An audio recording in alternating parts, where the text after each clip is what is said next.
क्या आप कल्पना कर सकते हैं कि कोई सिर्फ इसलिए मार दिया जाए क्योंकि उसकी आंखें और उसका चेहरा आपके जैसा नहीं दिखता? क्या आप सोच सकते हैं कि एक भाई अपनी आंखों के सामने अपने दूसरे भाई को दम तोड़ते देखे और समाज सिर्फ तमाशबीन बना रहे? आज की ये कहानी एक ऐसे छात्र की है जिसकी आंखों में भविष्य के बड़े बड़े सपने थे, लेकिन उसे अपने ही देश की एक सड़क पर अपनी पहचान और स्वाभिमान की कीमत अपनी जान देकर चुकानी पड़ी। नमस्ते, मैं हूं असीम और आप देख रहे हैं एनडीटीवी इंडिया। त्रिपुरा का रहने वाला 24 साल का अंजेल चकमा देहरादून के जिज्ञासा यूनिवर्सिटी में एमबीए की पढ़ाई कर रहा था। फाइनल ईयर का छात्र था। वो वहाँ पढ़ाई करने गया था इस उम्मीद में कि डिग्री लेकर लौटेगा और अपने परिवार का नाम रोशन करेगा, लेकिन 9 दिसंबर की उस मनुष्य शाम ने सब कुछ बदल दिया। अंजेल अपने छोटे भाई माइकल के साथ देहरादून के सिलाकुई बाजार में सिर्फ घर का राशन लेने निकला था। शाम के करीब 6-7 बज रहे थे। बाजार में कुछ स्थानीय युवक खड़े थे जो नशे में धुत बताए जाते हैं। उन्होंने जैसे ही इन दोनों भाइयों को देखा, उन पर नस्लीय फप्तियां कसनी शुरू कर दी। उनके शारीरिक रूप रंग का मजाक उड़ाया गया, उन्हें विदेशी और न जाने क्या क्या कहकर अपमानित किया गया। अंजेल ने बस इतना किया कि उसने इस नफरत का विरोध कर दिया। उसने अपनी गरिमा के लिए आवाज उठाई, बताया मैं भारतीय हूं, लेकिन उन हमलावरों को एक बाहरी का विरोध बर्दाश्त नहीं हुआ। विवाद बढ़ा और उन युवकों ने इन दोनों निहत्थे भाइयों पर हमला कर दिया। हमला इतना खौफनाक था कि माइकल के सिर पर गहरी चोट आई, लेकिन अंजेल को और भी ज्यादा बेरहमी का सामना करना पड़ा। हमलावरों ने उस पर चाकू से वार किए। सड़क लहूलुहान हो गई और नफरती भीड़ वहां से भाग निकली। अंजेल को गंभीर हालत में ग्राफिक एरा अस्पताल ले जाया गया। वहाँ 14 दिनों तक वो आईसीयू के बिस्तर पर जिंदगी और मौत के बीच झूलता रहा। उसके भाई और परिवार ने हर पल दुआएं मांगी, लेकिन आखिरकार अंजेल की सांसों ने उसका साथ छोड़ दिया। सबसे ज़्यादा तकलीफदेह बात यह है कि पुलिस को इस मामले में एफआईआर दर्ज करने में 3 दिन लग गए। 12 दिसंबर को मुकदमा दर्ज हुआ और 14 दिसंबर को 5 आरोपियों को पकड़ा गया। एक आरोपी अब भी फरार है।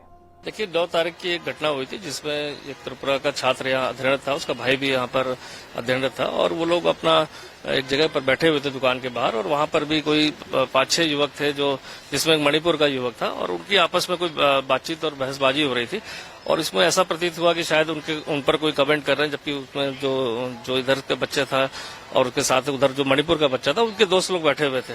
उसी कंफ्यूजन में वहां मारपीट हुई और मारपीट के बाद उस पर जो एक छात्र था उस पर हमला किया गया था और एक कड़े से उसके गले पर वार, जो कड़ा पहनते हैं हाथ में, उससे उसके चोट लग गई थी। साथ ही साथ कोई नुकीली चीज से पीछे भी उस पर जख्म थे। तो उसके बाद उसको तत्काल हॉस्पिटल भेजा गया था और जब तहरीर आई थी, तहरीर पर मुकदमा दर्ज करने के बाद जो हमने उनको चिन्हित किया था और 5 लोगों को जेल में भेज दिया, जो वर्तमान में जेल में है। चूंकि इलाज के दौरान कल जो है उनकी मृत्यु हो गई थी छात्र की, और इसमें हमने सुसंगत धाराओं में मर्डर में केस को तरमीम कर दिया है और इसमें 5 लोग जो थे उसमें अरेस्ट कर लिए गए। इसमें एक जो था वो कहीं नेपाल का युवक था जो यहाँ काम करता था, उसके नेपाल भागने की संभावना, तो उसके लिए हमारी टीम लगी हुई है। इसके बाद जब शनिवार को अंजेल का पार्थिव शरीर दिल्ली के रास्ते अगरतला एयरपोर्ट पहुंचा तो वहां चीख पुकार मच गई। पूरा त्रिपुरा आज गम और गुस्से में है। यूथ त्रिपुरा फेडरेशन और तमाम छात्र संगठन सड़कों पर हैं। एक पिता जिसने अपने बेटे को अफसर बनाने भेजा था, आज उसके शव को कंधे पर उठाकर अपने मूल गांव उनाकोटी ले जा रहे थे। नॉर्थ ईस्ट के बाहर हम लोग जाते हैं तो हम लोग को चिंकी चाइनीज बोला जाता है, ये नया बात नहीं है। और जो आज एंजेल चकमा मरा है, ये एंजेल चकमा का मौत नहीं है, ये पूरा नॉर्थ ईस्ट के लोगों का मौत है ये। उसके पहले भी तो बहुत सारे लोगों का वहाँ पे मौत हुआ है। नॉर्थ ईस्ट के बाहर बेंगलोर बोलिए, यहाँ पे कर्नाटका बोलिए, केरला बोलिए, बहुत सारी जगह में हो रहा है, दिल्ली में बोलिए, अत्याचार हो रहा है। मैं तो डायरेक्ट सेंट्रल गवर्नमेंट को बोलना चाहता हूँ, अगर देखिए आप लोग नॉर्थ ईस्ट के लोगों को आप लोग मान सम्मान नहीं दे सकते, नॉर्थ ईस्ट के लोगों को आप लोग प्यार नहीं दे सकते, नॉर्थ ईस्ट के लोगों के लिए आप लोग टेक केयर नहीं कर सकते, तो हम लोग को अलग ही देश दे दीजिए। हम लोग अपना टेक केयर हम लोग खुद ही कर लेंगे, क्योंकि बहुत हो गया है, बहुत ही हो गया, ये तो ज्यादा ही हो गया। देखिए, इंसानियत का भी एक नाम होता है, ये इंसानियत के लिए कहाँ पे नाम रहा। हम लोग यहाँ पे नॉर्थ ईस्ट में जितने भी बाहर से लोग घूमने आते हैं, सबको हम लोग प्यार करते हैं, सबको आदर करते हैं। यहाँ पे जो बाहर नॉर्थ ईस्ट के बाहर जो नॉर्थ ईस्ट के लोगों के साथ जो किया जाता है, वो हम लोग यहाँ पे हम लोग नहीं करते हैं, क्योंकि हम लोग का कल्चर ये सब नहीं है। तो इसीलिए मैं बोलता हूँ सेंट्रल गवर्नमेंट को, देखिए इसमें ये बहुत ही सीरियस है, बहुत पहले से ये चल रहा है, तो इसको बहुत अच्छे से देखना चाहिए।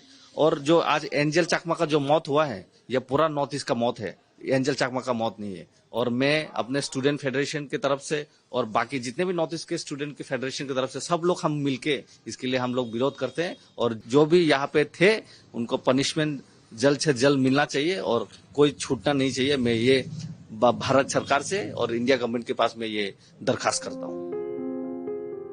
दोस्तों, ये घटना सिर्फ एक क्राइम रिपोर्ट नहीं है, ये हमारे समाज के चेहरे पर एक काला धब्बा है। उत्तर पूर्वी राज्यों से आने वाले हमारे भाई बहन क्या इस देश के नागरिक नहीं हैं? क्या उनकी सुरक्षा की जिम्मेदारी हमारी नहीं है? जब हम उन्हें चिंकी या विदेशी बुलाते हैं तब हम अपनी ओछी मानसिकता का परिचय देते हैं। अंजेल का गुनाह सिर्फ इतना था कि वो दिखने में शायद उन हमलावरों जैसा नहीं था। आज समाज को ये सोचने की जरूरत है कि हम अपनी आने वाली पीढ़ी के मन में क्या भर रहे हैं। अगर हम अपने ही देश के लोगों को उनके रंग रूप की वजह से स्वीकार नहीं कर सकते तो हमें खुद को सभ्य कहने का कोई हक नहीं है। आज अंजेल का परिवार न्याय मांग रहा है, पूरा उत्तर पूर्व इंसाफ की गुहार लगा रहा है। हमें एकजुट होकर इस नस्लीय नफरत के खिलाफ खड़ा होना ही होगा ताकि कल किसी और अंजेल को अपनी ही धरती पर अपनी पहचान साबित करने के लिए खून न बहाना पड़े, अपनी जान न देनी पड़े। भगवान अंजेल की आत्मा को शांति दे। देखिए, ये बहुत ही दुखद विषय है। 9 दिसंबर को जो एंजल चाकमा जी के साथ जो हुआ है उसके लिए हम पूरा त्रिपुरावासी पूरा दुखद है और मैं उसकी आत्मा के लिए भगवान को प्रार्थना करता हूँ उसकी आत्मा को शांति दे और उनके परिवार के लिए मैं भगवान से प्रार्थना करता हूँ उसके परिवार को भी शक्ति दे। जो सुनने में आया उनके साथ जो भी ये घटना हुआ है, उत्तराखंड में वो शायद पढ़ाई करता है और जिस तरह से उसके साथ ये घटना हुआ है, अभी हमारा राज्य के माननीय मुख्यमंत्री जी ने भी ट्वीट करके दिया है और आज वो देवभूमि उत्तराखंड का माननीय मुख्यमंत्री जी के साथ भी बात हुआ है। जो भी इस घटना के साथ शामिल है उन सबको जो लॉ के हिसाब से जो भी प्रोविजन रहेगा उसमें लाया जाएगा और उसको जस्टिस किया जाएगा। और इस चीज को लेके माननीय मुख्यमंत्री जी पूरा गंभीरता से लेके वहां का देवभूमि देहरादून का माननीय चीफ मिनिस्टर के साथ हमारा लोकप्रिय मुख्यमंत्री पुष्कर सिंह धामी जी के साथ बात हुआ है, हमारा राज्य के लोकप्रिय मुख्यमंत्री आदरणीय प्रोफेसर डॉक्टर मानिक शाह जी का। तो उसमें क्लियरली वो ट्वीट किया है जो भी इस घटना के साथ रहा है या उसके साथ कोई भी रहेगा उन सबको कानून के हिसाब से जो भी प्रावधान होगा वो किया जाएगा, जस्टिस देगा।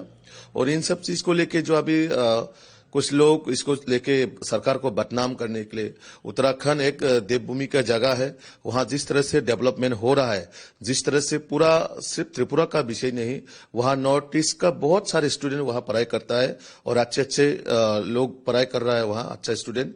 तो ये घटना जो भी किया है ये एक इंसिडेंट है, ये होना नहीं चाहिए था लेकिन हो गया है। लेकिन मैं आप सबको ये आश्वासन देना चाहता हूँ, हमारा राज्य के माननीय मुख्यमंत्री जी जिस तरह से इसको गंभीरता से लिया है, इसको पूरा भारी बारीकी से वो बात कर रहा है प्रशासनिक ओर से भी, और वहां उत्तराखंड के माननीय मुख्यमंत्री जी ने भी आश्वासन दिया है जो भी इस घटना के साथ रहा है उन सबको लॉ के हिसाब से उन लोगों को अरेस्ट किया जाएगा और जल्द से जल्द उनको न्याय मिलेगा।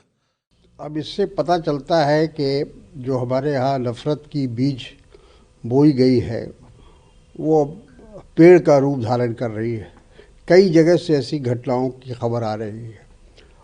अभी जो क्रिसमस के मौके पर जिस प्रकार से क्रिश्चियन परिवार को या क्रिश्चियन जो समुदाय के लोग थे उनको प्रताड़ित किया गया, उनके चर्च में घुसकर हंगामा किया गया, और ये अब एक नई घटना कि अगर वो नॉर्थ ईस्ट का था तो उसको चाइनीज़ कह के उसके साथ दुर्व्यवहार किया गया और जान ही चली गई उस बेचारे की। तो ये सब कहावत है ना कि जो जिस चीज़ का बीज बोइएगा वही होगा ना। बबूल का पेड़ लगाइएगा तो बबूल होगा, उसमें आम तो पैदा नहीं होगा। तो हमारी सरकार को सोचना चाहिए, अभी भी सोचना चाहिए, अभी भी उनका जो सोचने और समझने की सलाहियत है, वो लगता है कि बिल्कुल ख़त्म हो गई है।